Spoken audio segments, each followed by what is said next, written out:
Yo, Espérame un segundo. sí, no hay problema. Yo ahora ya empecé a grabar. Y como les dije, al final vamos a ver una materia y un ejercicio que es bastante entretenido, ¿no? Son bien entretenidos estos ejercicios porque ustedes van a debatir ahí como equipo qué colocan, qué no colocan, qué quieren que les entregue el software, qué no. Esa es la idea de analizar estos casos de uso, que ustedes aprendan a pedir lo que quieren lo que quieran que un sistema haga. Y para eso hay que saber cómo pedirlo. Ese es el objetivo de ver esta materia, que son los casos de uso, que es lo que vamos a ver en la segunda parte. Esperamos a Valentina. Voy a achicar acá para que podamos ver mejor. Ya. Vamos desde la primera página, desde la primera Ay, PPT, por favor. ay, que se me pega. Ahí, Ay. la agrando, ¿no? No, está bien. Yo por lo menos veo súper bien. Ya. A ver. Bueno, apreté, espere. Ah, ya. Ya. Bueno, esta presentación habla sobre la evolución de la metodología y modelos utilizados en el desarrollo de los software. Ya. Primero, en cuanto a los orígenes del desarrollo de los software, esto comenzó en 1490. A ver, Ahí hay un error. Eso es 1440. se nos dio vuelta un número ahí, porque es 1940. Claro, porque es Yo 1490, o dije sea, 1490. claro. Bueno, 1940, ya donde estaba la primera generación de computadores en cuanto a hardware, y primero estos software atendían los requerimientos de los clientes y luego generaban los códigos. Ya eran software sin metodología y no respondían bien a ningún requerimiento de los clientes. ¿Ya? Luego, en 1950, los hardware comenzaron a masificarse, a desarrollarse un poco más. Aquí se vieron los primeros avances en cuanto a lenguajes de programación. ¿Ya? Luego se hizo necesario un análisis un poco más profundo en cuanto al desarrollo digamos, al diseño de los software, de los sistemas, y nace el concepto de los analistas programadores y analistas de sistemas. ¿Ya? Luego, en 1960, se genera el Code Anfix, que es como una serie de pasos formales a seguir. Esos vendrían siendo como los, entre comillas, los primeros protocolos, muy, muy así arcaicamente, y es la base inicial para los software que hay ahora, hoy en día. ¿Ya? A pesar de eso, todavía no era una herramienta útil para la toma de decisiones de los directores, ¿ya? Y aquí en esta época, en 1960, se generó la crisis del software. Ya fue una crisis muy conocida y que marcó un precedente para después ser aún mejor en cuanto a los desarrollos del software. ¿Ya? Aquí nace la necesidad de establecer controles puntos de verificación del correcto avance de los sistemas.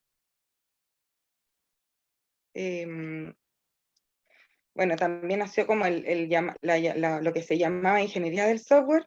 ¿Ya? Esto era un enfoque sistemático, disciplinado y cuantificable del desarrollo, operación y mantenimiento del software. ¿Ya? Acá nacieron los primeros parámetros para los desarrollos de los software, ¿ya? Que fueron más exitosos y que en el fondo también fueron como la base de lo que hoy día se conoce como digamos, como más como proceso y protocolo. ¿Ya? Acá podemos ver algunos de los parámetros y que siguen siendo hasta hoy el legado. Estos parámetros eran el coste inicial del desarrollo, el costo del desarrollo inicial, que debía ser bajo, el software debe ser fácil de mantener, cualquier desarrollo debe ser portable a nuevo hardware, el software debe hacer lo que el cliente requiere, el desarrollo de programas mediante top-down y en contraposición a bottom-up, y el desarrollo debe seguir un conjunto de pasos formales para descomponer los problemas grandes.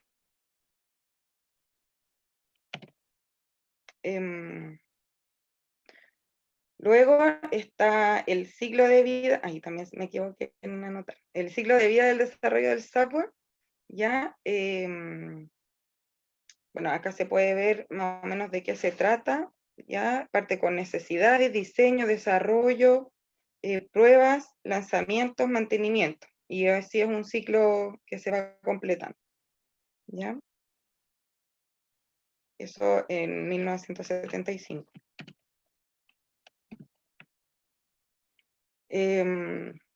Bueno, también en esta época, junto con todos estos parámetros, fueron como estableciéndose modelos y metodologías para los desarrollos de los software, ¿ya? Estos parámetros que habíamos mencionado anteriormente se van transformando en una guía o marco formal que después se van a transformar en estos modelos o metodologías. ¿Ya? El modelo del desarrollo es una representación simplificada del proceso para el desarrollo de un software, ¿ya? Presentada desde una perspectiva específica, es como gráficamente el ciclo que van a realizar. Y la metodología del desarrollo del software es un enfoque estructurado para el desarrollo de software que incluye modelos de sistemas, notaciones, reglas, sugerencias de diseño y guías de proceso. Bueno, acá hay un listado de los principales modelos y metodologías creadas entre 1977 y 1990. Entre ellos los más conocidos son el modelo cascada en B, y el modelo de desarrollo evolutivo en espiral, que más adelante se van a mostrar algunos ejemplos. Aquí está el modelo cascada, donde se ve el requisito, primero van los requisitos, el análisis, diseño, codificación y prueba. ¿Ya? Esto en 1970. Este modelo cascada es un enfoque sistemático y secuencial que introduce una planificación en cada fase antes de empezar a trabajar en ella. Aquí ya se puede ver que hay más planificación previa y no tanto como corrigiendo después del error y después de haber implementado el software. ¿Ya? Bueno, acá hay otro, el modelo cascada en B, que introduce validaciones en la medida que va avanzando el proyecto. ¿Ya? Va en la secuencia que se puede observar en la imagen. ¿Ya? Dice definición de requerimientos, diseño funcional del sistema, diseño técnico del sistema, las especificaciones de los componentes, se genera el código y luego vienen pruebas unitarias, pruebas de componentes, pruebas de sistema y las pruebas de aceptación. Bueno, acá también está el modelo de desarrollo incremental. Se avanza en el incremento de la funcionalidad del programa. Cada incremento representa una entrega estable. ¿Ya? Es como una cosa exponencial, se podría decir. Y esto fue en 1980. También está el modelo de desarrollo evolutivo en espiral. En cada ciclo repetitivo va ganando madurez el producto final. O sea, van como generando un ciclo y al generar el otro ciclo ya se toma como base la experiencia del ciclo anterior.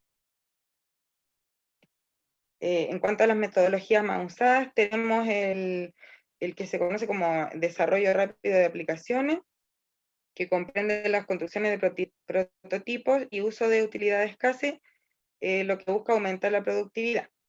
¿Ya? El otro es el Rational Unified Process, metodología clásica y vigente para análisis, desarrollo y documentación de sistemas orientados a objetos, y el Microsoft Solution Framework, que permite aplicar de manera individual e independiente cada uno de los componentes.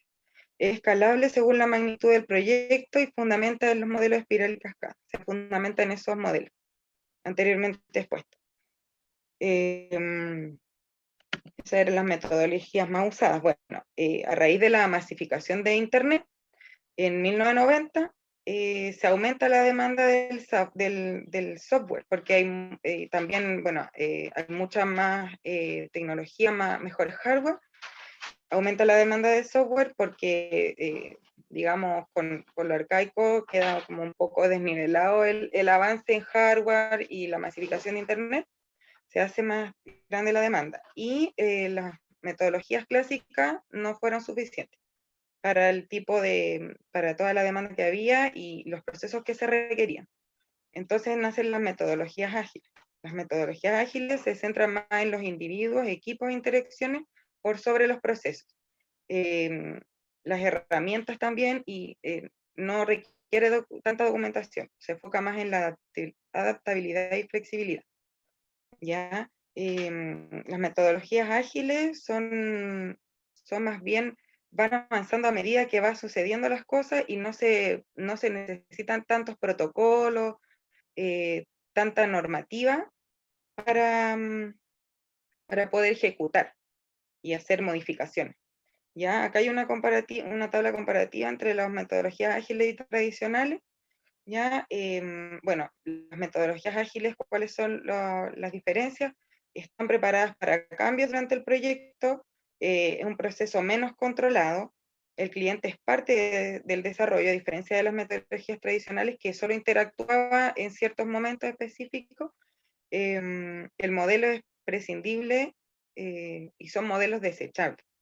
¿Ya? Hay menor énfasis en la arquitectura del software y se van definiendo y modificando a medida de los requerimientos. Está orientado a proyectos pequeños y en el mismo lugar. ¿Ya? Las metodologías tradicionales eran como para proyectos más grandes. En cuanto a las dos mayores, o sea, más conocidas y más usadas metodologías a nivel internacional, están el programming y el Scrum. ¿Ya? El programming es una retroalimentación rápida, asume la simplicidad, es un cambio incremental y está adaptado al cambio. ¿Ya? El Scrum son distintos grupos autogestionados, multifuncionales y que se interrelacionan. Bueno, en conclusión, como haciendo un resumen, ya al principio la crisis del software fue un punto crítico que llevó a realizar mayores guías de trabajo, que hizo que se documentara, que se realizaran como documentos para establecer procesos y protocolos. ¿Ya? Luego de eso, la masificación de Internet exigió todo lo contrario, que como ya se tenía esta como quizá experiencia y conocimiento de cómo funcionaban, se hizo necesario más rapidez y mayor cambio, mayor adaptabilidad a los procesos. ¿Ya? Y de esta manera nacen las metodologías ágiles que siguen vigentes y que siguen siendo flexibles y adaptables a los requerimientos, pero sin dejar de lado la calidad del software. Esa ha sido la presentación. Muchas gracias, Valentina. Me gustó esta presentación porque viste todos los temas que aparecían en el paper y lo fuiste explicando bien. Espero que se vaya entendiendo, ¿no es cierto?, cómo ha sido la evolución y qué es lo que tenemos hoy en día. Después vamos a comentar cuál es uno de los modelos que más se utiliza o el que ha servido de base para todos los modelos. ¿Por qué estamos revisando esta materia? Porque lo que yo quiero y necesito es que ustedes entiendan, ¿no es cierto?, cómo se genera este software. Nosotros no vamos a programar un software, pero sí yo quiero que aprendamos como contadores auditores a interactuar con un área de informática, ¿no es cierto?, de TI, y seamos capaces de solicitar los requerimientos, porque esa es la primera fase. Se fijan en la presentación que hizo la compañera, lo más importante es la primera etapa, que son los requerimientos. Si los requerimientos no son lo suficientemente claros, entonces después, cuando ya el desarrollo del software va avanzando, si tú te tienes que devolver, eso significa tiempo, plata. Entonces la idea es ser claro en pedir lo que realmente queremos que el software haga. Muchas gracias, Valentina. Muy bonita su presentación. Gracias, profe. Ahora le voy a pedir a Tiara, por favor, que también nos haga su presentación. Sí, profe. Charlie me va a ayudar a compartir la presentación porque yo no pude. ¿Ya? Tengo problemas con el computador. Bueno.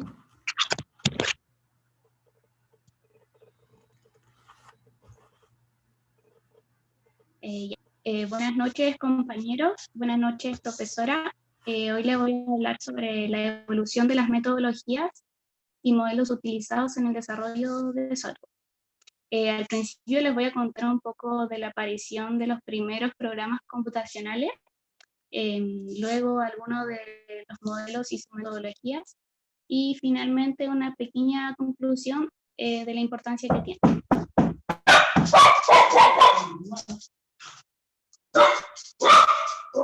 Ay, profesora, perdón, que están golpeando aquí. También quiere disertar el perrito.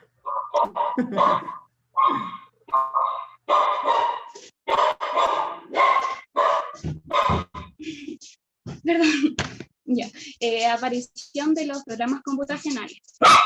En los años 40, cuando recién aparecieron las primeras computadoras, se necesitaban programas computacionales y sistemas para que las computadoras funcionaran, las cuales debían cumplir con las expectativas de los usuarios.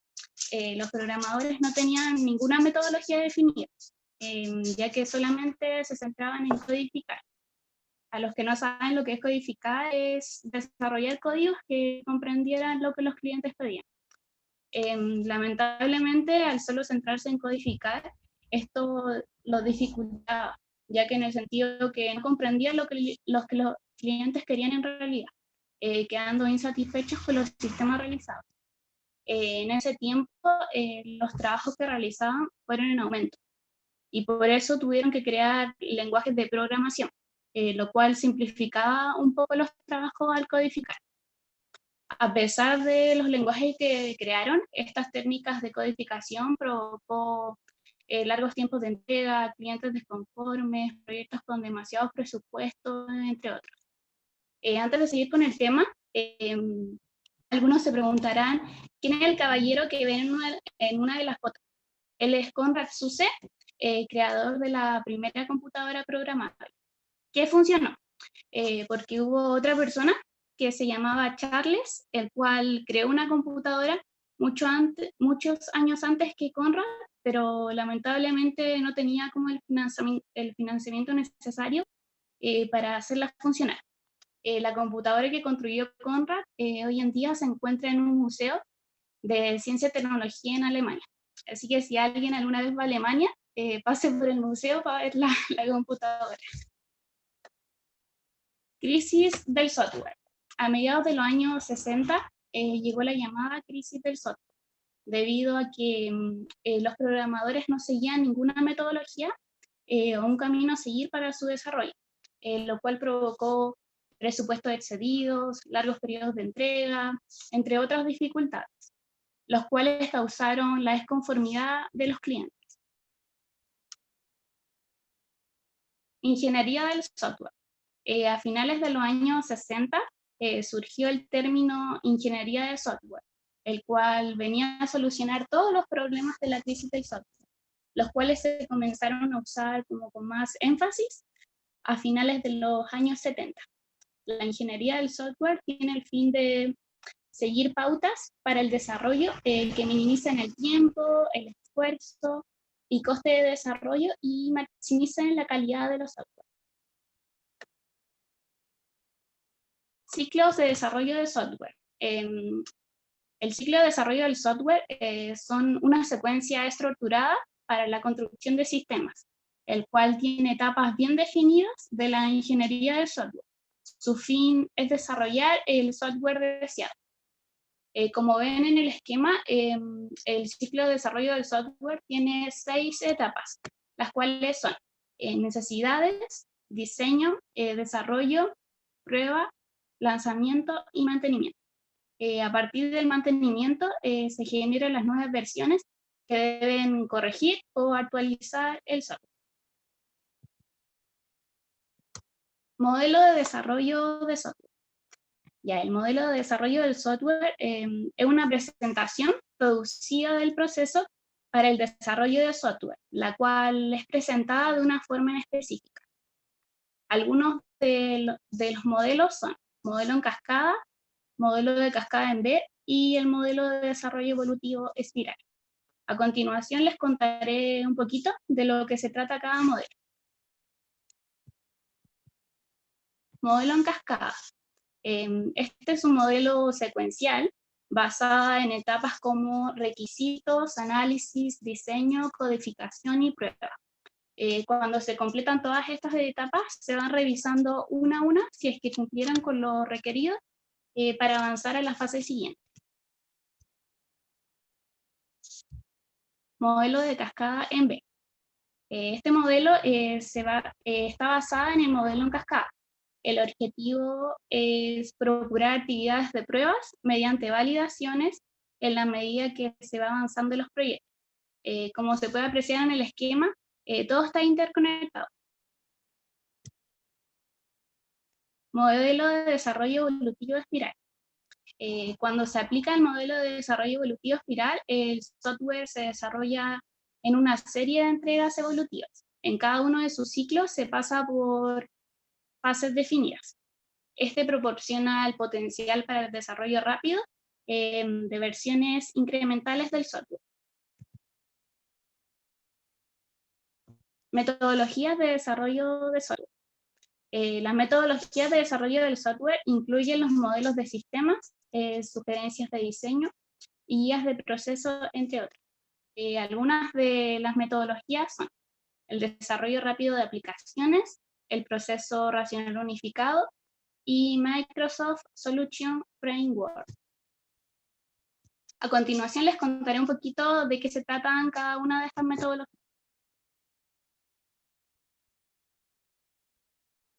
Proceso racional unificado. Esta es una de las más utilizadas para el análisis. La suelen aplicar en proyectos de gran complejidad.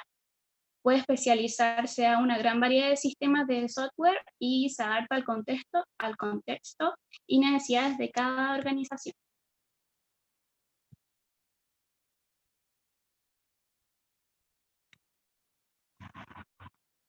Proceso racional unificado. Esta es una... Ay, no, perdón, profe, que me equivoqué en una descripción. ¿Podía adelantarla? Sí, me di cuenta, no te preocupes. Sí, perdón. Ya. Desarrollo rápido de aplicaciones. El fin de esta metodología es agilizar las entregas de aplicaciones centrándose en una lista de tareas, creando un software de forma rápida y barata para satisfacer las necesidades de los usuarios. En esta metodología, todos los miembros de la empresa deben trabajar de manera unida, provocando el desarrollo rápido de la aplicación. Ya. Proceso racional unificado. Esta es una de las más utilizadas para el análisis, la suelen aplicar en proyectos de gran complejidad, puede especializarse a una gran variedad de sistemas software y se adapta al contexto y necesidades de cada organización. Microsoft Solution Framework. Esta metodología permite aplicar de manera individual e independiente cada uno de sus componentes. Se centra en el modelo de procesos, es una metodología productiva, la cual incrementa la productividad de todos los equipos de trabajo cuando lo implementan. Metodologías ágiles. Estas son aquellas que sirven para gestionar los proyectos, consiguiendo flexibilidad e inmediatez en respuesta a estos. Su enfoque está basado en el software, el cliente es parte de todo el desarrollo. Específicamente va orientada a proyectos pequeños. Esta metodología reduce costos y incrementa la productividad. Conclusión. Día a día se van sumando más empresas, las cuales buscan crear soluciones innovadoras que aporten valores muy significativos a la sociedad. En este caso, se trata sobre la evolución de las metodologías y modelos en el desarrollo de software. el mundo del desarrollo del software le ha cambiado la vida a millones de usuarios, debido a que los productos informáticos son de gran utilidad. Esto evoluciona a gran velocidad, generando que muchos usuarios requieran proyectos informáticos. Algunas metodologías, como las que vimos anteriormente, están siendo muy utilizadas por los usuarios, y la que causa como una gran revolución es la metodología ágil, generando la extinción de algunas metodologías tradicionales. Y esa fue mi presentación. Muchas gracias, Tiara. Muy buena también la presentación. Se fijan que van tocando todos los tópicos y que importante lo que dijiste al final, ¿no es cierto? Que hoy en día lo que se utilizan son las metodologías ágiles, ¿no es cierto?, donde hay una interacción mayor con el cliente y el cliente va interactuando directamente cuando se va desarrollando el software, las probabilidades, ¿no es cierto?, de que el software haga lo que realmente el cliente quiere o necesita son mucho mayores a que lo que teníamos antes, ¿no es cierto?, cuando el programador trabajaba a puerta cerrada y después ya llevaba un prototipo de software a un cliente y resulta que ahí recién se daba cuenta que no era lo que el cliente quería. Eso es un poco lo que nos explicaba. Respecto del ciclo de vida es lo que hemos conversado hasta la semana pasada. El desarrollo de un software tiene un proceso. Nosotros tenemos que conocerlo, tenemos que entenderlo, tenemos que saber que es un proceso continuo, como dijo Valentina, ¿ya? Nosotros no vamos a hacer un programa, pero sí somos los usuarios. Y dependiendo también del trabajo que tengamos, en la posición en que estemos, vamos a tener que hacer auditoría a los programas o vamos a tener que trabajar y requerir que el programa realice ciertas funciones.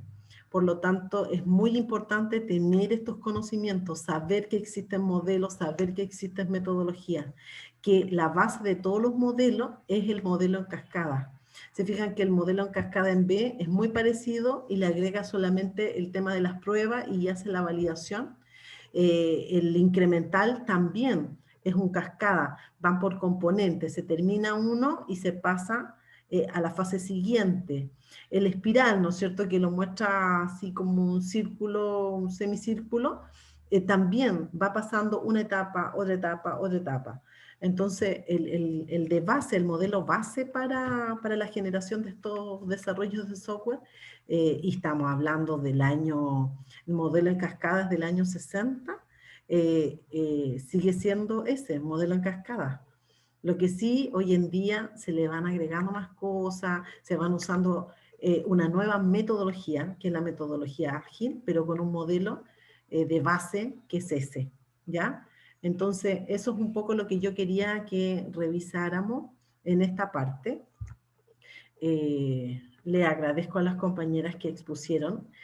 Tenía una persona más para que presentara, pero no la veo, lamentablemente, que era Jocelyn. La Jocelyn siempre sí. tiene problemas de conexión y ella ve los videos después, porque no puede estar online. Ah, ya. Bueno, ella también es una muy bonita presentación.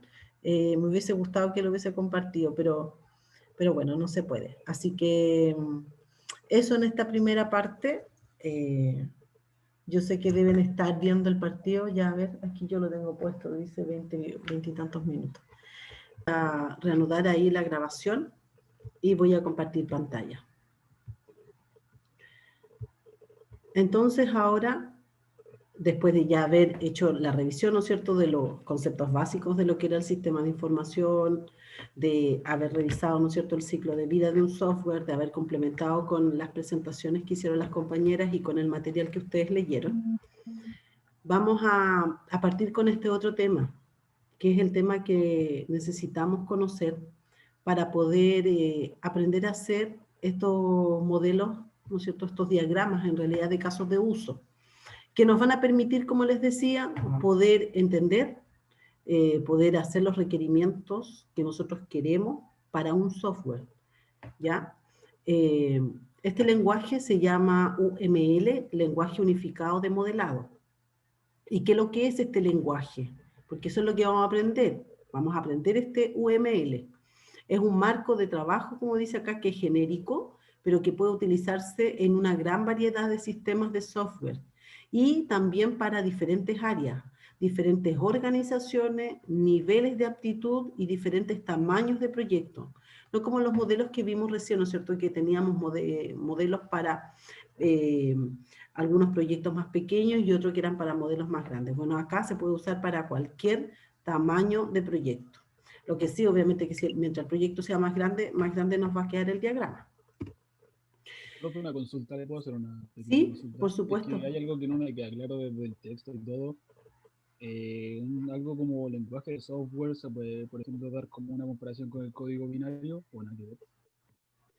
El lenguaje, este código, lenguaje, Sí, no, lenguaje, o sea, yo no le digo que sea exactamente igual, pero se puede dar como entenderlo como un ejemplo, ¿no? O como una similitud. no, porque el código binario, ahí tú estás hablando ya de programación. Acá nosotros lo único que vamos a ver es cómo interactúan los diferentes procesos en la generación o en el desarrollo de este software. Es como los requerimientos, ¿no es cierto?, que tú tienes de respecto del software se comunican. Y para eso vamos a hablar de cómo tiene que ser esa comunicación. Vamos a hablar de inclusiones y de herencias. Entonces no tiene mucho que ver con eso. Profe, dice la Vale si la acepta, porfa. Ya entré, gracias. Sí, no, yo no Demasiado tengo, tarde. sí, no tengo puesta sala de espera, cosa que entre nomás. Ya, esto que tenemos acá, ¿a qué se parece? Donde dice análisis, diseño, codificación, pruebas de integración. ¿A qué se parece? ¿A qué modelo? Al del primero. En cascada, exactamente.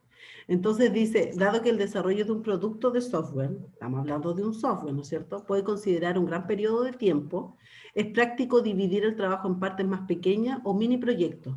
Claro, entonces uno va subdividiendo y va revisando, porque imagínense ustedes, al empezar con el desarrollo del software y venir a revisar, ¿no es cierto?, al final, lo más probable es que tengamos problemas y tengamos que devolvernos.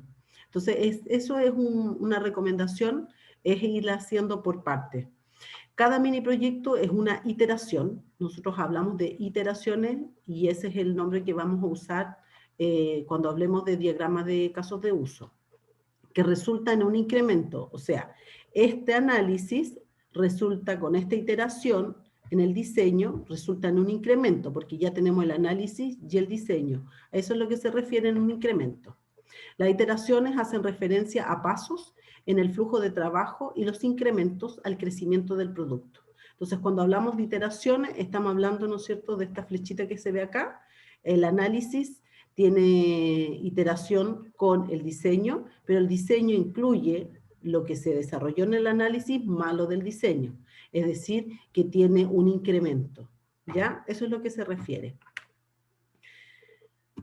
Después, aquí haciendo también alusión a lo que vimos recién, de cuanto al desarrollo, tenemos los diferentes modelos, cascada, espiral, iterativo, y los otros que vimos, ¿no es cierto?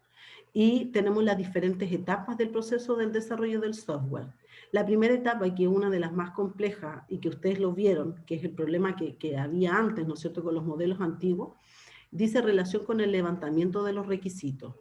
Porque es muy complejo que en una primera instancia se levanten todos los requisitos que se necesitan para desarrollar un software. Por lo tanto, siempre en etapas posteriores hay que retroceder y hay que volver a verificar estos requisitos, si están todos o no.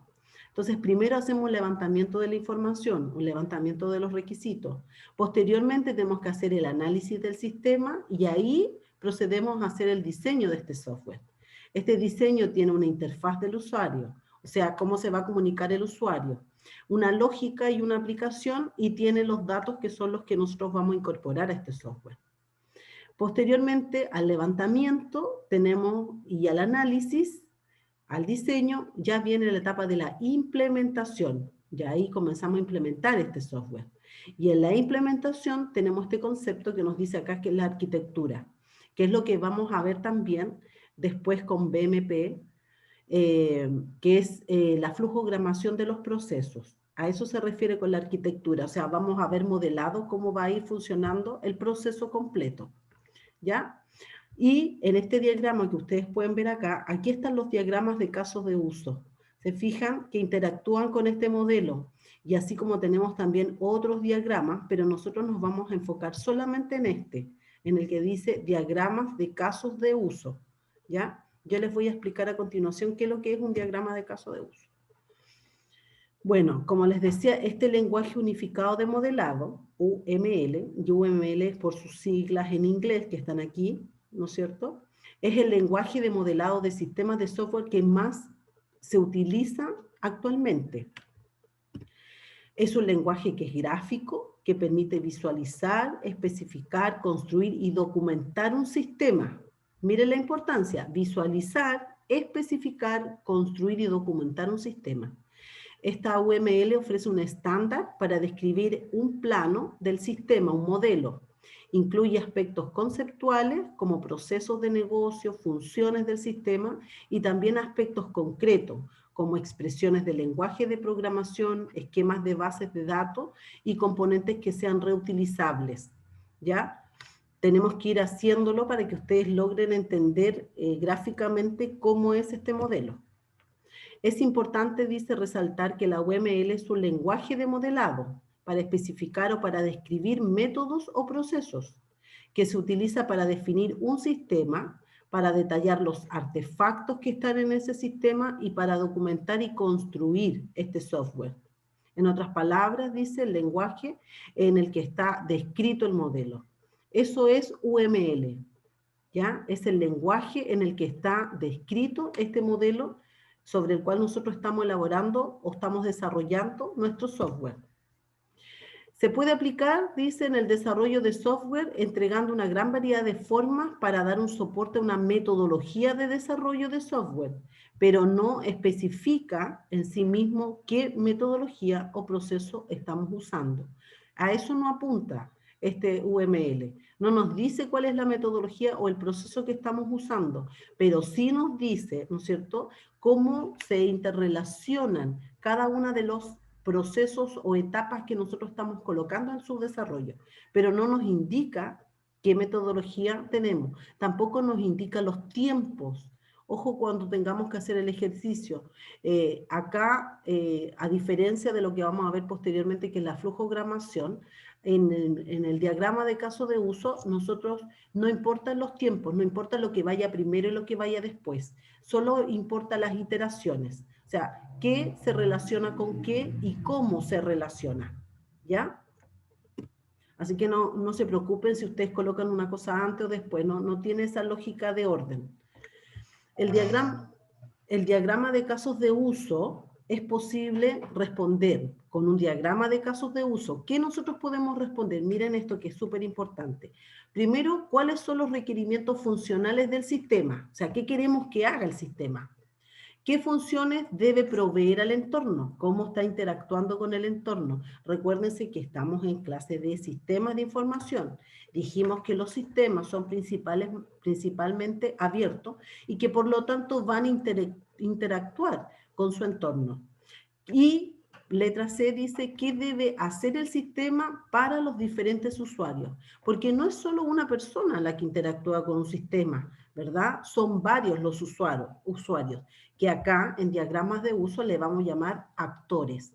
Son varios los actores que interactúan con un mismo sistema. Por lo tanto, es importante que esto, que les quede súper claro, que con este diagrama nosotros vamos a ver qué queremos que haga el sistema, cómo se va a relacionar con su entorno y qué actores son los que van a interactuar en este proceso. ¿Ya? Para eso nos sirve este diagrama. Acá les voy a... Aquí hay un ejemplo para que ustedes más o menos me vayan entendiendo. Hay un micrófono que está abierto, ahí hay un ruido. Después dice, los diagramas... Era ella, profesora, pero no me di cuenta. No te preocupes, Carmen, no te preocupes. Dice, los diagramas de caso de uso presentan los siguientes componentes. Y por favor, pónganme atención acá. Primero, un sistema. Acá, como ven ustedes, sistema bancario. Actores. En este caso tenemos un cliente. Casos de uso, que son estos óvalos, siempre se dibujan como óvalos. No me vayan a variar, por favor, y colocarme un cuadrado, un rectángulo, un círculo, no, son óvalos. Y el cliente, que en este caso, bueno, es un actor. Entonces, el cliente tiene una iteración, por ejemplo, con un sistema bancario, como lo tenemos todos los que tenemos cuenta corriente. Nosotros podemos interactuar con esta plataforma del sistema bancario y podemos girar dinero, por ejemplo, podemos depositar dinero o podemos también hacer transferencias entre cuentas. Ahí nosotros lo que estamos haciendo es interactuar con un sistema a través de diferentes casos de uso.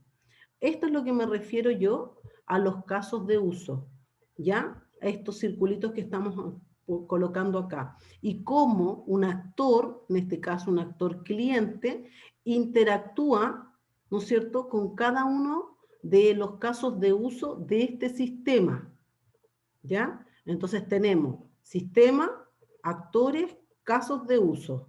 Esos son los tres componentes importantes. El cliente, ¿qué es lo que es el cliente? Alguien que interactúa con el sistema haciendo uso de él por medio de asociaciones que se llaman conexiones, o sea, estas conexiones que tenemos acá. Se puede afirmar que el actor cliente puede utilizar las funciones, en este caso, girar dinero, depositar dinero o transferir entre cuentas. Esas son las funciones que puede hacer. El actor representa elementos fuera del sistema, pero que interactúan con él. Por eso es que le llamamos actor cliente, porque está fuera del sistema bancario, pero interactúa con el sistema bancario. Un actor, dice, es un papel o un rol que algo o alguien del entorno desempeña en relación al sistema. Este rol desempeñado por una persona, los actores son una especie de máscaras que permiten interactuar con el sistema independiente de quien esté específicamente detrás de él. Por ejemplo, el actor es un supervisor, el actor es un cliente. Aquí no interesa si el nombre, lo que interesa, ¿no es cierto?, es que es un actor y la función que va a cumplir este actor interactuando con el sistema. Tenemos actores generales y actores especializados, ¿ya? Estas jerarquías de actores solo deben hacerse si estas sirven para organizar las asociaciones que hay con los casos de uso. Entonces, podríamos colocar un actor general y podríamos colocar un actor especializado. Todo depende de cómo estamos haciendo nuestro diagrama de caso de uso. Aquí vamos a ver un ejemplo. Tenemos el siguiente caso de uso. Tenemos un empleado que interactúa, ¿no es cierto?, con el vendedor de seguros, por ejemplo, de casa, con el vendedor de seguros de auto y con un inspector de terreno. Entonces, ¿quién sería el actor general? El empleado. Y los especializados serían los que se dedican, ¿no es cierto?, a cada una de las funciones específicas. Este vendedor solamente se especializa en los seguros de casas. Este que tenemos al medio en los seguros de auto. Y este que está al final es el inspector del terreno. Todos interactúan con un actor general que es un empleado. O sea, tenemos el empleado, pero el empleado puede ser un vendedor de seguro, puede ser el vendedor de seguros de auto, puede ser el inspector. ¿Ya? Profe, ¿Sí? ¿este sistema de qué era? Este Casos de No, ella me pregunta por este sistema. No, es solamente para mostrar cómo es la jerarquía del actor general con el especializado. No es como el sistema bancario que mostré antes. Ay, Aquí, ¿cuáles son los beneficios para el actor principal? Por ejemplo, aquí están los casos de uso. ¿Se fijan? Un caso de uso puede ser identificar un cliente, consultar un proveedor y solicitar un crédito para diferentes diagramas. En el caso de uso, ¿qué es lo que se recomienda? Utilizar solamente el identificar, sacar la palabra cliente, ¿ya? Porque ese es un actor que va a estar fuera. En el consultar proveedores, dejar solamente el consultar, porque el proveedor también es un actor que está fuera. Y en el solicitar crédito es parte del diagrama, del proceso, por lo tanto esa la podríamos dejar igual. Pero por lo general se estila o se usa usar un solo nombre, una sola palabra, identificar, consultar y en este caso solicitar crédito porque estamos hablando de algo específico que es el crédito. ¿Ya? Recuerden, ¿Profe? ¿sí? Pero, por ejemplo, si en un sistema hay, no sé, datos de clientes y de proveedores, ¿cómo van a saber? ¿Cómo va a diferenciar? Ya, es que todo depende de cómo diagramemos el proceso. Tú vas a tener el actor cliente y el actor proveedor. Ambos van a actuar con diferentes etapas de este proceso, de este diagrama de uso.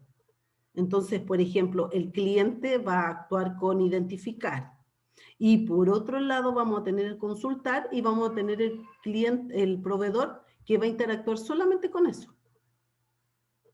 ¿Me entiendes? Es que hay que diagramarlo para que lo logren entender. Yo ahora lo que primero quiero que aprendan son los conceptos. Los conceptos y ya con el ejercicio nos va a quedar más claro.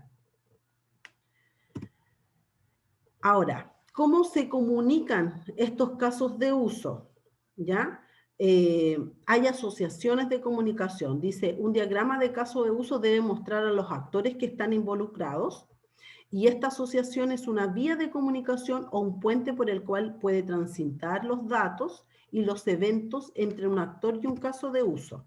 Entonces, por ejemplo, para hacer algo más cercano, la asociación dice se anota simplemente con una línea recta del actor con el caso de uso. Aquí tenemos la asociación, ¿no es cierto? En este caso, fíjense, tenemos el sistema matrícula y tenemos un alumno.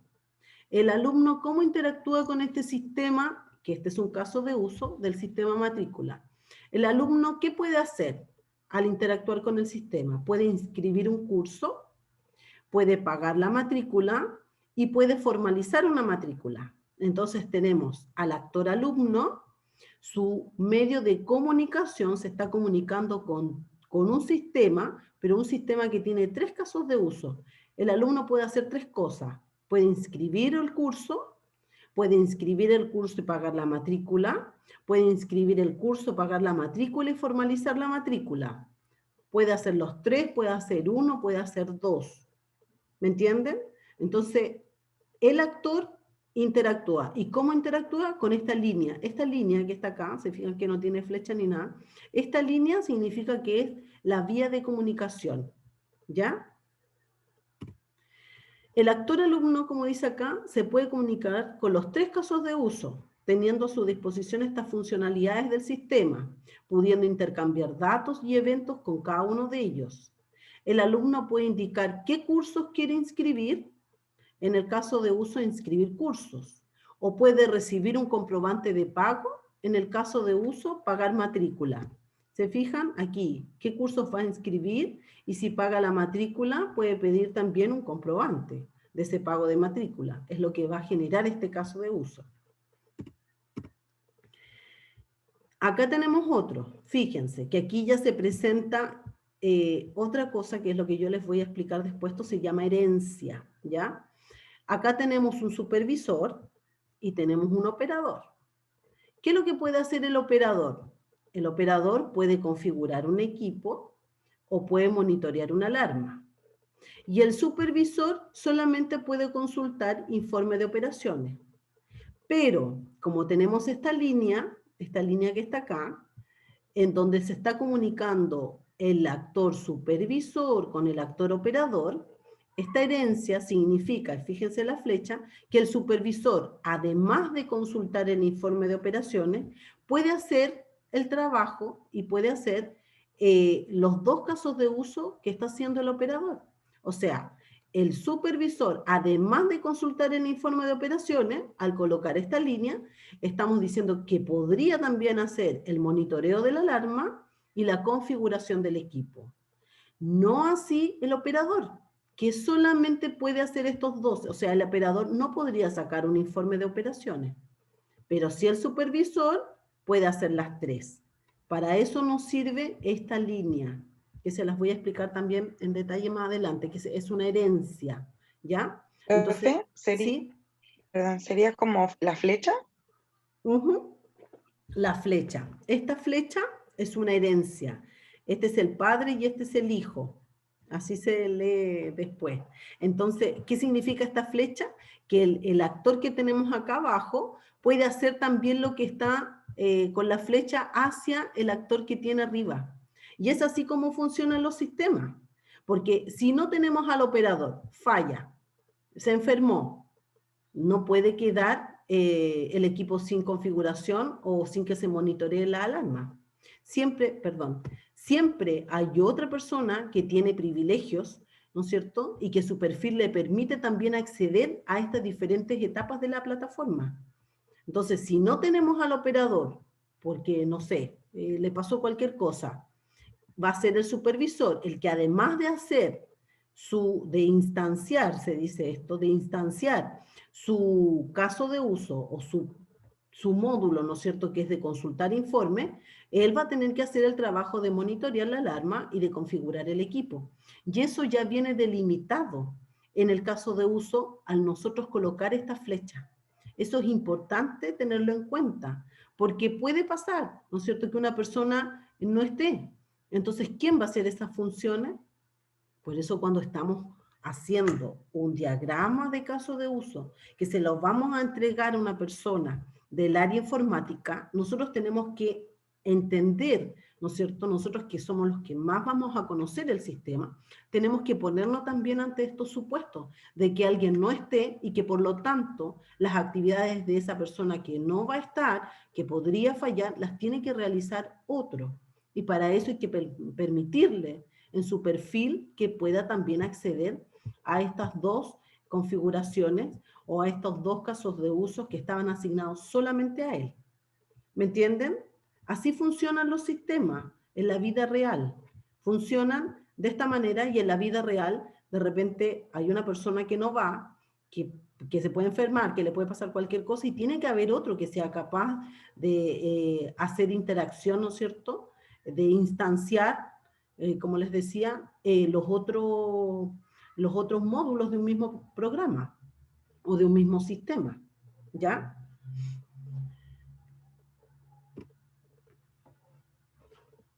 Dice, los casos de uso pueden relacionarse a través de dos formas. La verdad es que son tres, pero a mí me interesa que ustedes aprendan estas dos. Una es la inclusión y otra es la generalización. La tercera es la extensión, que es un poco más compleja, pero la verdad es que con estas dos podríamos andar bastante bien para entenderlo. La inclusión, dice, se define como una relación de inclusión entre un caso de uso, que le vamos a llamar caso de uso incluido, y que representa parte de la funcionalidad de uno o más casos de uso. O sea, hay un caso de uso y tenemos una funcionalidad que lo puede tener otro caso de uso. Ahí estamos hablando de una inclusión. Y la generalización es una relación de generalización entre un caso de uso especializado que se considera un caso de uso, un caso particular de la funcionalidad que presenta un caso de uso general. Yo sé que esto suena como un poco trabalengua, pero lo vamos a ver gráficamente y van a ver que es más sencillo de lo que se lee acá. Inclusión de casos de uso. La idea principal de la inclusión es evitar la representación redundante de cierta porción de funcionalidad. La función, le puse yo, es compartida por más de un caso de uso. Por ejemplo, en los programas, ¿no es cierto? Más de algún proceso del programa solicita, por ejemplo, verificar los datos del cliente. Entonces no vamos a colocar tantas veces el verificar datos del cliente dependiendo de los diferentes programas o procesos que estamos diagramando, sino que vamos a colocar un solo caso de uso que va a ser consultar los datos del cliente y a través de inclusiones, ya que le vamos a llamar se extiende, de extensiones, vamos a poder llamar que diferentes procesos instancian ese caso de uso, que es una inclusión, y la van a instanciar a través de un incluye o una inclusión, así como se llama.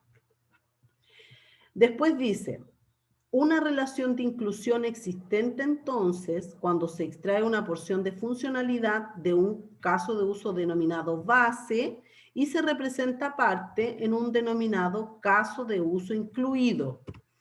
Miren acá, aquí queda más claro. Nosotros tenemos un ejecutivo, ¿ya? Este ejecutivo instancia dos procesos. Un proceso es el vender pólizas de seguro. Y el otro proceso que instancia es el renovar pólizas de seguro. En ambos casos, ¿no es cierto?, tenemos al mismo actor ejecutivo, que puede hacer estas dos acciones. Por un lado, vender las pólizas y por otro lado, renovar una póliza. Pero ambos casos de uso se incluyen en lo que acabamos de ver, y por eso le vamos a colocar así, incluye, y se marcan con esta flechita, o sea, con esta flecha así segmentada de color verde, en donde dice que este caso de uso incluye el notificar al asegurado, que aquí estamos hablando de un proceso que es automatizado del programa. Pero también el vender póliza instancia e incluye otro proceso que se llama calcular la prima, que también se va a generar de manera automática. Sin embargo, cuando el ejecutivo hace la renovación de la póliza, esta renovación de la póliza también va a instanciar esta notificación al asegurado y también va a instanciar el cálculo de la prima. Entonces, al usar estas flechitas que tenemos acá de incluye, no estamos repitiendo nuevamente los casos de uso acá abajo ni acá abajo.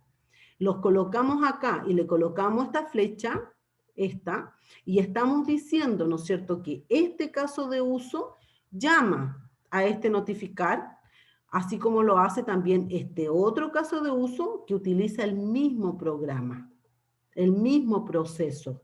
Entonces, se fijan que decía que es la misma funcionalidad porque hay dos casos de uso que van a usar la misma función. Entonces, como van a usar la misma función, yo les coloco incluye. Incluye, tenemos una inclusión. Lo mismo acá en calcular la prima. Tenemos dos casos de uso que también van a usar el mismo caso de uso que tenemos acá, que es automatizado. Por lo tanto, yo con estas flechitas de incluye, elimino la duplicidad de funciones y de colocar que en este proceso de vender póliza me haga notificar, calcular prima. Y acá en renovar póliza también me haga notificar y calcular prima. Basta con que los ponga acá y que los instancie con un incluye para saber que ambos casos de uso pueden usar estos mismos procesos que tenemos definidos acá. ¿Se entiende esta parte? Sí, sí, profe. Ya. Después acá tenemos otro. Dice, por ejemplo, el proceso de buscar una encomienda. Representa, dice, separadamente una porción de funcionalidad de un caso de uso base que será consultar estado de la encomienda. Es decir, el buscar encomienda forma parte de consultar estado, ¿ya? El buscar encomienda forma parte del consultar estado. Es posible después agregar otro caso de uso base que sería también el despachar la encomienda, ¿ya? Y también saber el estado de la encomienda. Porque, por ejemplo, si nosotros vamos y queremos saber cómo está mi encomienda, yo quiero buscar, quiero saber, envío una encomienda y quiero hacer la consulta. Yo hago la consulta, pero esa consulta instancia el despacho de la encomienda, y para saber si se despachó o no se despachó la encomienda, o el estado en que está la encomienda, tiene que ir a buscar primero la encomienda, ¿verdad? Entonces aquí tenemos un caso de uso buscar, que está incluyendo tanto el estado. Si yo quiero consultar el estado de la encomienda, tengo que ir al buscar la encomienda. Si yo quiero saber respecto del despacho de la encomienda, tengo que también ir primero a buscar la encomienda. Por lo tanto, coloco una sola vez el buscar y lo instancio a través de incluye estos otros dos procesos que nacen, ¿no es cierto?, del consultar. El consultar me dice a mí despachar, o el consultar el estado, y ambos instancian el buscar. Primero tengo que saber o tengo que buscar esta encomienda para poder después resolver tanto el estado en que se encuentra o verificar, ¿no es cierto?, si fue o no fue despachada. Eso es lo que se refiere con este incluye. Nosotros evitamos colocar tantas veces este mismo proceso. Solamente con estas flechas, ¿no es cierto?, que van del caso de uso base hacia el caso de uso incluido, tenemos claridad de que esto está incluyendo estos dos procesos que tenemos acá. Eso es el incluye, la inclusión. Profe, ¿Sí? es que tengo una duda con el anterior. ¿Por qué, por ejemplo, si uno, se supone que uno va a empezar con el consultar, ¿o no? Claro, consultar. ¿Sí? Entonces, ¿por qué la flecha está como para, la flecha verde está de despachar a consultar y no de consultar a despachar encomienda? Ya, porque este es el caso de uso base. Este es el caso de uso base. Entonces, va desde el caso de uso incluido. Entonces, aquí me está diciendo que el consultar llama al despachar encomienda, como también podría llamar al estado de encomienda. Pero este es el base. Va del caso de uso incluido al base. Este es el base. Entonces, tiene que ir del incluido al base. Del incluido al base. Porque lo primero que se va a hacer es la consulta. Entonces, la consulta instancia al estado o instancia al despacho, depende de la consulta que se está haciendo. Pero van así. Este es el base, entonces primero tenemos que identificar cuál es el caso de uso base. Entonces, el caso de uso incluido va hacia el base. Por eso es que las flechas van así. Lo Pero mismo que... y el buscar, porque ahí sí van al buscar. Claro, estos instancian el buscar, los dos, tanto el despachar la encomienda como el estado de la encomienda. Entonces, ¿cuál sería aquí el caso de uso base? ¿El buscar o el despachar encomienda?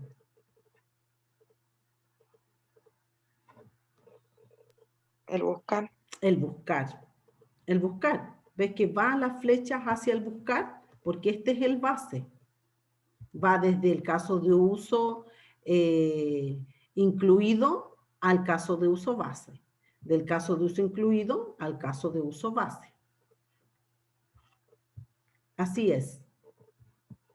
Siempre las flechas van hacia el caso de uso base. O sea, tenemos aquí el consultar y tenemos el buscar, que son dos casos de uso base. Y estos son los casos de uso incluidos. Incluido para el consultar e incluido para el buscar. ¿Te fijas? ¿Se entiende? Vamos. Más o menos. Sí, yo sé que al principio como cuesta un poco entenderla, pero a la medida que vamos haciendo y vamos corrigiendo, por eso es que necesito que lo hagan en clase para irlo revisando y lo vamos a ir corrigiendo. Eso es lo que tiene que ver con la inclusión. Dijimos que íbamos a ver dos medios de comunicación. La otra forma de comunicarse de los diagramas es la generalización. Ya aquí también llamamos herencia. Dice, la idea central de la generalización es separar funcionalidades, separarlas de casos particulares. Frecuentemente es posible identificar una funcionalidad de amplia aplicabilidad, de variaciones o situaciones más específicas que se entienden como casos particulares de la funcionalidad. Esta distinción entre lo general y lo particular es la esencia de la relación de generalización. Lo vamos a ver más gráfico para que entiendan. El caso de uso hereda del caso de uso general su funcionalidad, sus relaciones con otros casos de uso y sus actores. Es decir, el caso de uso especializado tiene implícitamente toda la funcionalidad, relaciones y actores del caso de uso general. Entonces, fíjense, aquí tenemos un caso de uso general. Y este caso de uso general tiene estos casos de uso especializados. Por ejemplo, el caso de uso de administración. ¿Yo qué puedo hacer en administración? En este módulo, puedo modificar, puedo eliminar o puedo crear. Y se fijan cómo es la flechita. Aquí es una flecha continua. Estas flechas continuas significan que son herencias. Este es el caso de uso general y estos son los casos de uso especializado. Pero es la misma funcionalidad, distinto a la inclusión. Aquí estamos hablando que es la misma administración en donde yo puedo modificar ese módulo, puedo eliminar ese módulo o puedo crear. Pero es parte de la misma función, no es una función distinta. ¿Ya? Y a esto también se le llama herencia. Estas flechas son herencias, son los hijos. Los hijos que este es el padre y estos son los hijos. ¿Ya? Por eso le llamamos herencia. Miren, fíjense aquí. Por ejemplo, yo tengo el caso de uso pagos. Pero el pago lo puedo hacer en efectivo o puede ser con tarjeta de crédito. Por lo tanto, como es la misma función pago, estos se representan con herencias, con estas flechas, porque la misma funcionalidad no cambia, es el mismo pago que puede ser en efectivo o que puede ser con tarjeta de crédito. No estamos hablando de una función distinta, como el buscar y el consultar, ¿no es cierto? Sino que es la misma función, ¿no es cierto? La misma función, pero que tiene la excepción de que sea en efectivo o con tarjeta de crédito si estamos hablando de un pago. Por eso entonces lo vamos a representar con estas flechitas que están acá, y a esto le llamamos una herencia. Una función y sus otras, una función general y las funciones especializadas. El pago es la función general. Ahora, este pago es en efectivo con tarjeta de crédito, funciones especializadas, ¿ya? Pero es la misma función. ¿Se entiende ahí?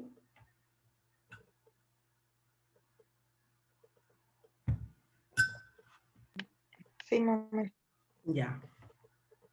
Parece que está la pura Valentina en clase, ¿eh? Los demás. No, profe, es que para que no se escuche tanto. ¡Sí! Ah. Y la Igual representa. está terminando el partido, así que. Ya. Qué bueno porque así vamos a poder concentrarnos en el ejercicio. ¿Ven? Aquí lo mismo. Tenemos el caso de uso general. Realizar una transacción. Este caso de uso general tiene casos de usos específicos o especializados. Por ejemplo, realizar una transacción, realizar transacción tiene un hijo, girar dinero, depositar dinero o transferir entre cuentas. Entonces yo voy a hacer una transacción, perdón, voy a hacer una transacción bancaria y esa transacción bancaria tiene sus hijos que pueden ser girar dinero, depositar dinero o transferir entre cuentas. Entonces tengo el general y los específicos o los especializados. ¿Ya? A eso es lo que se refiere. La misma función, no es otra función, es la misma. Por lo tanto, ahí lo tengo que dejar con estas flechitas que significan herencias. Herencias. A modo de resumen, tenemos la extensión y la generalización. Parece que aquí me equivoqué porque no se extiende, es incluye. Ya, esta la voy a corregir porque si no nos vamos a confundir. ¿Ya? Tenemos, este mono sí me sirve, el incluye del caso uso base al caso de uso incluido. ¿Ves, Valentina, que aquí queda más claro? Del caso de uso base siempre va al caso de uso incluido. Y en el caso de la herencia, tenemos el caso uso general y el caso de uso especializado. Y va desde el especializado al general. Del especializado al general es donde va la dirección de la flecha. Distinto, ¿no es cierto?, cuando estamos hablando de una inclusión. Si es un incluye, va del base al incluido. Del base al incluido. ¿Ya? Y esta flecha es segmentada. Y esta es ahí recta, ¿no es cierto?, con el triangulito. Este es el ejercicio que yo quiero que ahora ustedes realicen y lo vamos a revisar hoy. Lo que lleven avanzado. Es muy cortito, muy corto. ¿Ya? Este ejercicio, la idea es que lo trabajen en grupos y que son los grupos que vamos a seguir ocupando porque vienen más casos e inclusive el que va a ser evaluado. Por lo tanto, yo les voy a pedir, antes de que empecemos, ¿no es cierto?, a realizar el ejercicio, que me den los nombres también de los integrantes, de los grupos. Aquí me está escribiendo. No alcanzo a ver. Este diagrama de caso de uso, ustedes me lo presentan en un Word, o sea, en un PowerPoint, perdón, ¿ya? Y leamos qué es lo que dice. Dice, se requiere que usted realice un diagrama que analice los casos de uso para un requerimiento de ventas. Un cliente, cuando decimos aquí un cliente, tenemos el primer actor, ¿no es cierto? El cliente. Desea hacer un pedido al supermercado a través de una nueva plataforma habilitada por este. Estas plataformas nuevas, ¿no es cierto?, que uno puede comprar y después va a retirar. Previo a su pedido, la plataforma le solicita sus datos de identificación y la urgencia en la entrega de sus productos. Ahí estamos hablando de dos casos de uso. La que puede ser urgente o no urgente. Por último, el cliente debe registrar la forma de pago, que puede ser contado o crédito. Adicionalmente, la plataforma le permite al cliente consultar el estado de su pedido. Entonces, se fijan, aquí hay varias cositas, vamos a usar tanto el incluye como la herencia. Cuando es la misma funcionalidad, ¿no es cierto?, es herencia. Si es una funcionalidad distinta, sería un incluye, ¿ya? Y tenemos un actor que es un actor cliente. Por lo tanto, lo que yo necesito ahora es que ustedes desarrollen este ejercicio y que lo hagan, ¿no es cierto?, utilizando los mismos monitos que yo puse acá, los óvalos, las flechitas segmentadas, para los incluye, ¿no es cierto?, así, tal cual los incluye, y que además utilicen, ¿no es cierto?, ustedes lo pueden poner también de otra manera, esto da lo mismo, el actor, ya lo pueden poner así o lo pueden poner de otra forma, pero hagan un dibujito ahí. Y cuando instancia de primera es sin flecha, ¿se dan cuenta? La primera instancia es sin flecha. Ya los incluye, ¿no es cierto?, son con la segmentada, y las herencias, ¿no es cierto?, que la misma funcionalidad son con estas flechitas continuas, ¿ya? Entonces, como les dije, el ejercicio es muy sencillo, muy cortito, no tiene muchos casos de uso. La idea es que lo puedan hacer ahora para que lo revisemos. En la medida que vayan terminando, ustedes me van diciendo, profesora, ¿lo podemos revisar? Y vamos revisando. Esto no es con nota, pero sí nos vamos preparando para el que viene con nota. Por lo tanto, es súper importante que todos me muestren el trabajo que están haciendo. Yo los voy a ir llamando a la medida que ya nos vamos acercando al término de las 10:30, porque son 1/4 para las 10, y los que van terminando, terminan, yo les hago las observaciones y se retiran y lo pueden seguir trabajando, porque ya la próxima clase los vamos a revisar ya con las modificaciones que yo les comente, ¿ya? Este ejercicio está en el aula, yo ya se lo subí, así que por favor, antes de empezar, y aquí voy a detener,